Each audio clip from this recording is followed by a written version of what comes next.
Je vous résume l'actualité du dimanche 15 janvier. Guerre en Ukraine, en direct, au lendemain du bombardement russe à Dnipro, le bilan s'alourdit alors que des survivants sont extraits des décombres. Selon le dernier bilan, le missile russe a fait au moins 14 morts et une soixantaine de blessés.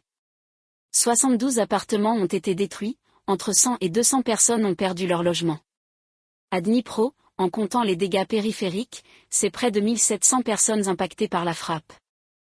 Météo, nouvel épisode pluvieux et de la neige en montagne. Météo France prévoit de la pluie ce dimanche notamment dans le sud-ouest, puis jusqu'en Rhône-Alpes, accompagne de neige dans les montagnes. Népal, un avion se crache avec 72 personnes à bord. Népal, un avion avec 72 personnes à bord s'écrase. Un avion s'est écrasé, ce dimanche, au Népal. 72 personnes étaient à bord de cet avion de la compagnie Yeti Airlines. Les secours sont sur place. Guerre en Ukraine, au moins 20 morts et 73 blessés dans une frappe sur un immeuble d'habitation de Dnipro.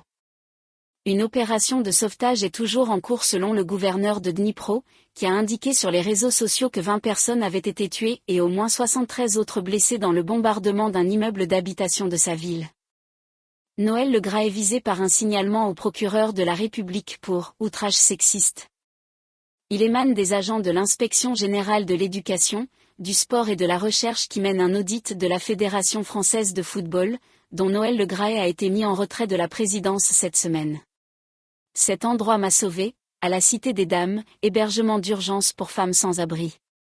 Alors que le plan, Grand Froid, avait temporairement déchargé les centres parisiens en décembre, les haltes sont de nouveau saturées.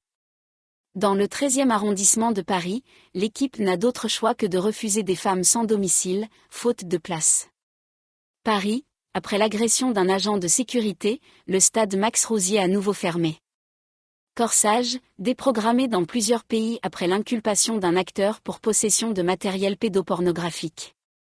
Le parquet de Vienne reproche à Florian Techtmeister, qui joue l'empereur François-Joseph dans ce film à succès sur Sissi, d'avoir possédé en grande quantité du matériel à caractère pédopornographique pendant plus de 10 ans. Le film est déprogrammé par la chaîne Cinéplex. Météo, 22 départements placés en vigilance orange vent violent. Un coup de vent viol est attendu sur l'ouest du pays dans la nuit. Le Cantal et la Lozère ont été placés en vigilance orange pour des chutes de neige.